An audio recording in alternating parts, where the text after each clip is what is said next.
Selamat pagi adik-adik. Bagaimana kabarnya hari ini? Pak harap semuanya masih dalam keadaan sehat walafiat. Baik, sebagai ungkapan rasa syukur kita bahwa hari ini kita masih dipertemukan di tempat ini, masih dalam keadaan sehat walafiat, kita mengawali pembelajaran kita pada pagi hari ini dengan berdoa. Kalau begitu, Bapak yang berdoa. Dalam nama Bapa, Allah Bapa yang dalam kerajaan surga, puji serta syukur kami terhadap hadirat-Mu, segala berkat-Mu, sehingga kami semua dapat berkumpul kembali di tempat ini masih dalam keadaan sehat walafiat. Tuhan, sebentar lagi kami akan memulai pembelajaran kami. Lindungilah kami semua. Semoga apa yang kami belajar pada hari ini dapat berguna bagi masa depan kami. Nama yang kudus dan puji hari ini disebutkan sepanjang segala abad. Amin. Dalam nama Bapa, Putra, dan Roh Kudus. Amin. Baik adik-adik, memperhatikan ke layar LCD yang ada di depan. Ya, pada hari ini kita akan membahas tentang gereja yang mewartakan atau kerigma. Jadi, gereja yang mewartakan ini adalah gereja sebagai fungsinya yang mewartakan sabda Tuhan di tengah-tengah dunia. Jadi saya ingin bertanya dulu kepada adik-adik semua, apakah adik-adik pernah tidak mendengar kata pewartaan atau pernah mengalami pewartaan dalam kehidupan sehari-hari? Ya, jadi ini merupakan materi yang akan kita pelajari pada pagi hari ini. Baik, lanjut. Selanjutnya kita masuk kepada poin yang pertama, yaitu apa itu pewartaan. Jadi pewartaan ini merupakan bentuk bentuk penyampaian sabda Allah itu ke tengah-tengah dunia. Jadi pewartaan ini bisa dilakukan oleh awam seperti kita. Ya. Jadi pewartaan itu bukan hanya dilakukan oleh para imam, biarawan-biarawati, maupun oleh orang-orang yang ditabiskan. Jadi itu juga bisa dilakukan oleh kita sebagai awam. Itu pewartaan. Jadi selanjutnya kita masuk ke hakikat kerigma. Jadi dalam pewartaan itu sendiri adik-adik, itu semua orang itu dipinta untuk mendengarkan. Ya, jadi kita itu bukan hanya mendengarkan menggunakan telinga, kita juga membuka hati, pikiran kita dan memusatkan itu pada esensi dari pewartaan itu sendiri. Jadi kita harus mendengarnya dengan hati, dengan telinga, dan juga dengan pikiran kita. Yang berikutnya bahwa pewartaan juga kita harus menghayati. Jadi setelah kita mendengarkan pewartaan tadi, kita harus menghayatinya. Jadi pewartaan itu bukan hanya didengarkan, bukan hanya dipikirkan, jadi kita juga harus menghayati. Jadi pewartaan itu kita renungkan dan memahami makna sabda dalam kehidupan pribadi. Jadi pewartaan itu kita harus diintegrasikan dalam kehidupan kita sehari-hari. Jadi pewartaan itu menjadi pedoman bagi kita untuk bertindak dan bertutur kata dalam setiap hari. Yang berikutnya melaksanakannya. Ini poin bahwa setelah kita menghayati, setelah kita mendengarkan pewartaan, kita harus melaksanakan pewartaan itu. Jadi pewartaan itu sendiri adalah wujud nyata dari ajaran dari Tuhan Yesus Kristus, Juru Selamat kita. Jadi kita harus melaksanakan apa yang sudah kita dengar, apa yang sudah kita hayati, kita melaksanakannya dalam situasi konkret sehari-hari. Setelah kita melaksanakan itu, jadi setelahnya kita harus mewartakan kembali. Jadi sabda Allah yang kita dengarkan, yang kita hayati tadi, yang kita laksanakan, kita wartakan kembali kepada orang-orang di sekitar kita. Jadi itu merupakan hakikat dari pewartaan itu sendiri. Sampai sini paham? Atau ada yang masih ingin ditanyakan kepada Bapak? Baik, semuanya sudah paham. Berarti kita lanjut ke yang berikutnya. Jadi sebelum kita beralih dari pewartaan ini, kita mendengarkan sebuah cerita. Jadi cerita ini judulnya tentang menebar benih sabda. Ya, Bapak akan membacakan ceritanya. Nanti adik-adik diminta untuk mendengarkan dan juga harus merenungkan apa yang nanti Bapak bacakan.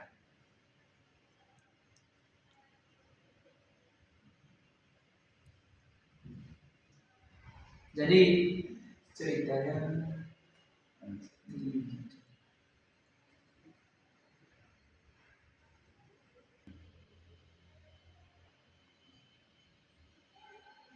baik adik-adik, sebelum Bapak membacakan cerita ini, terlebih dahulu kita membagi dalam beberapa kelompok. Jadi kita mulai hitung. Di sini ada 12 orang, berarti nanti kita bagi dalam 4 kelompok. Nah, setiap kelompok nanti 3 orang. Setiap kelompok 3 orang, jadi 4 kelompok ya. Ya, kalau sudah dalam kelompok, kita mulai ceritanya. Jadi ini catatan sedikit bahwa pada pembelajaran kali ini kita diperbolehkan untuk membuka HP. Nanti ceritanya ini Bapak kirim dalam bentuk file di grup WA, di grup WA mata pelajaran pendidikan agama Katolik. Ya. Nanti Bapak share, lalu kemudian setelah selesai dibacakan, baru Bapak nanti kirimkan pertanyaan penuntun. Nanti adik-adik kirim saja jawabannya di WhatsApp. Ya, supaya Bapak nanti terlanjut ke yang berikutnya saja.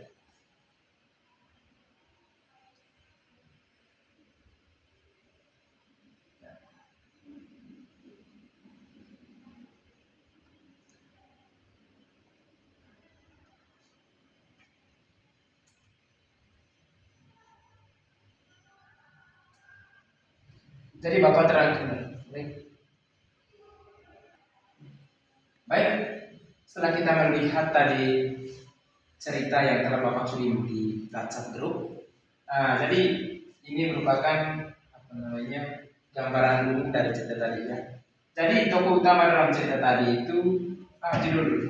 Jadi judulnya itu menyebarkan benih sabda.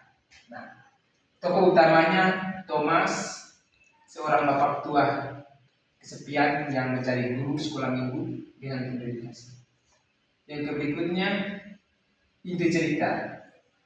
Ide ceritanya seorang brigadir jenderal datang memberikan hormat terakhir di makam Thomas. Nah, ternyata jenderal tersebut dahulu adalah murid nakal yang berhutang budi pada pelajaran Thomas. Pengajar. Yang berikutnya pesan utamanya, tugas kita adalah menyebarkan benih sabda. Hasilnya kita serahkan sepenuhnya kepada Tuhan. Jadi adik-adik, bahwa cerita ini mengantarkan kita pada pembelajaran kita pada hari ini tentang pewartaan itu sendiri. Di mana kita melihat dari cerita ini tadi bahwa tokoh utama tadi Thomas adalah seorang guru tua yang mengajar di sekolah ini. Yang berikutnya yang menyentuh hati kita bahwa ada seorang murid, ya, jadi ada murid nakal yang kemudian dia mencari tentara berpangkat brigadir jenderal, datang untuk memberikan penghormatan terakhir kepada gurunya Thomas. Jadi itu buktinya bahwa apa yang kemudian menjadi hakikat dari kewartaan itu dijalankan sepenuhnya sampai pada akhirnya brigadir jenderal mewartakan apa yang dia peroleh dari Thomas menjadi abdi negara yang kemudian mewartakan itu ke berbagai tempat misi. Selanjutnya kita membaca sebuah dokumen yaitu evangelisasi orang muda Katolik. Tadi linknya nanti Bapak share di grup. Mohon diperhatikan kembali nanti untuk kemudian kita dalami bersama-sama. Jadi apa yang kita bicarakan pada hari ini tentang pewartaan, jadi memiliki dasar iblis, dasar kitab suci yang jelas. Dalam Injil Matius bab 8 ayat 19 sampai 20, Yesus mengatakan kepada para murid-muridnya, "Pergilah, jadikanlah semua bangsa muridku, dan baptiskanlah mereka dalam nama Bapa, Anak, dan Roh Kudus. Dan ajarlah mereka melakukan segala sesuatu yang telah kuperintahkan kepada." Jadi kirigma itu sendiri, teman-teman, itu memiliki dasar tidak yang jelas. Jadi ini merupakan bukan hanya perintah dari imam, bukan hanya perintah dari suster atau dari orang-orang yang dihabiskan, tapi ini merupakan perintah dari Yesus sendiri, di mana kita semua ditugaskan sebagai orang Katolik, ditugaskan untuk mewartakan kabar gembira, kabar Injil di tengah-tengah kita. Lalu kemudian kita bersama-sama menganalisis apa yang menjadi pokok penyampaian Yesus pada Injil Matius tadi. Nah, jadi pergi, kata pergi ini memiliki arti bahwa kita keluar dari zona nyaman. Jadi ketika kita berada dalam zona nyaman, kita harus berani keluar untuk pergi memwartakan sabda Allah di tengah-tengah kita. Yang berikutnya menjadikan murid. Jadi bukan hanya kita pergi, tapi kita juga harus menjadikan orang-orang yang kita temui sebagai orang-orang Kristen. Kita harus membimbing mereka untuk mengenal Kristus. Selanjutnya setelah ya. Jadi tadi Bapak sudah menjelaskan bahwa sebagai orang awam, sebagai orang yang biasa, sebagai orang Katolik, kita juga harus terlibat dalam pewartaan. Jadi peran kita atau kaum awam sebagai bagian dari anggota gereja, kita harus menjadi pewarta di tengah-tengah zaman ini. Apalagi zaman sekarang ini adalah zaman yang sudah canggih dan teknologinya sudah semakin berkembang. Jadi ciri khas kaum awam. Jadi kaum awam itu sendiri adalah kita semua yang dibaptis menjadi Katolik, menjadi pengikut Kristus, itu adalah kaum awam. Dan kita adalah orang-orang yang tidak dihabiskan. Jadi kita semua adalah kaum awam. Yang berikutnya bentuk pewartaan kita sebagai kaum awam. Sebagai kaum awam, kita juga memiliki tanggung jawab penuh untuk mewartakan apa yang telah disampaikan oleh Yesus tadi dalam Injil Matius. Jadi yang pertama tugas kita adalah kesaksian hidup sehari-hari. Jadi adik-adik, dalam kehidupan sehari-hari bentuk pewartaan kita adalah kesaksian hidup kita. Bagaimana cara kita bersosialisasi, bagaimana cara kita bertutur kata, bagaimana cara kita bermasyarakat, itu merupakan bagian dari kesaksian hidup. Di dalam hidup ini kita harus menjadikan Yesus sebagai panutan. Itu adalah bentuk kesaksian hidup, ya, yang merupakan bagian dari pewartaan sendiri. Yang berikutnya memancarkan iman, harapan, dan kasih. Jadi dalam kehidupan sehari-hari kita harus berpegang teguh pada iman kita kepada Yesus Kristus, iman kita sebagai orang Katolik. Yang berikutnya kita juga harus berlaku kasih terhadap sesama. Jadi dalam kehidupan sehari-hari yang utamakan adalah kasih. Jadi kita harus saling menunjukkan sifat kasih itu dengan tolong-menolong, membantu sesama, dan juga tidak membiarkan orang lain kesusahan. Yang berikutnya menampakkan Kristus kepada semua orang. Jadi apa yang merupakan tanggung jawab kita tadi adalah bentuk dari upaya pewartaan kita untuk menampakkan Kristus ke tengah-tengah kita. Jadi di sini adik-adik ada dalam dokumen gereja namanya Lumen Gentium nomor 31 menegaskan bahwa kaum awam memancarkan iman, harapan, dan kasih, terutama dengan kesaksian hidup mereka, setia menampakkan Kristus kepada semua orang. Jadi ada dua dokumen gereja yang menjelaskan itu, yaitu Lumen Gentium nomor 31. Jadi awam itu merupakan kita semua yang diberi tugas, diberi tanggung jawab untuk mewartakan sabda Allah itu di tengah-tengah kita.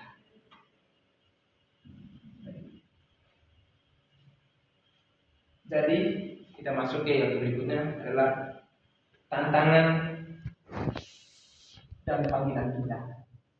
Jadi adik-adik, di tengah pengaruh teknologi sekarang ini, pengaruh zaman yang semakin canggih, apalagi sekarang ini banyak teknologi yang berupaya untuk mengacaukan iman kita, mengacaukan pola pikir kita. Jadi kita ditantang untuk mewartakan sabda Allah di tengah zaman seperti ini. Jadi adik-adik, sebenarnya zaman ini merupakan zaman yang bisa kita manfaatkan. Banyak peluang-peluang kita untuk mewartakan sabda Allah melalui teknologi. Ya. Jadi sekarang ini kita bisa mewartakan sabda Tuhan melalui teknologi, ya. Tetapi juga kita memiliki tantangan. Yang pertama, tantangan tadi adalah hedonisme.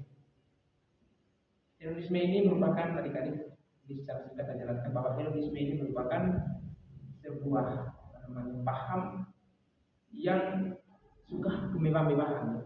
Jadi senang bermewah-mewahan, senang berperilaku, maksudnya berpakaian yang glamor. Yang berikutnya, konsumerisme. Konsumerisme ini merupakan sebuah kebiasaan untuk mengonsumsi. Jadi sikap konsumsinya itu sangat tinggi, mengonsumsi barang berlebihan, maksudnya barang-barang secara membeli barang itu bukan karena butuh tapi karena keinginan. Itu salah satu bentuk konsumerisme ini. Jadi berikutnya, panggilan kita. Jadi panggilan kita adik-adik di tengah zaman seperti ini adalah kita bisa memanfaatkan teknologi, memanfaatkan peluang daripada teknologi itu sendiri untuk mewartakan sabda Allah. Nah, tadi adik-adik kan punya WhatsApp group, jadi punya kuota. Jadi tugasnya adalah mewartakan sabda Allah itu bisa melalui story WA, melalui chatting, melalui Instagram dan lain sebagainya. Jadi semuanya bisa kita manfaatkan untuk mewartakan sabda Allah itu sendiri, supaya nanti kita tidak terjebak dalam apa yang menjadi tantangan kita sebagai pewarta di zaman sekarang ini. Jadi kita bisa memanfaatkan teknologi itu sendiri untuk melawan pengaruh negatif dari teknologi itu sendiri. Ya. Yang berikutnya, aksi nyata. Jadi aksi nyata kita adalah kita yang sudah dijadikan dalam bentuk kelompok tadi. Jadi aksi nyatanya adalah adik-adik tadi membuat poster nanti berisikan tentang pewartaan, ya. Jadi pilih satu ayat Alkitab, setiap kelompok pilih satu ayat Alkitab yang kemudian ayat itu nanti dibuat dalam bentuk poster, ya. Dibuat dalam bentuk poster lalu itu diupload di story, ya. Di story masing-masing. Itu adalah bentuk aksi nyata dari pewartaan sendiri. Nanti Bapak akan periksa tugas aksi nyata ini minggu depan, ya. Karena kebetulan materi kita tentang pewartaan ini sudah selesai. Jadi sebelum kita mengakhirinya, kita kembali berdoa. Jadi semuanya berdiri. Dalam nama Bapa, terima kasih Tuhan Yesus atas segala pemberian-Mu, sehingga sampailah kami pada penghujung pembelajaran kami pada hari ini. Tuhan, kami memberkati-Mu untuk senantiasa memberkati kami dalam perjalanan kami hingga kami sampai di rumah dan tempat tinggal kami masing-masing dalam keadaan sehat walafiat. Nama-Mu kami puji hari ini sepanjang segala masa.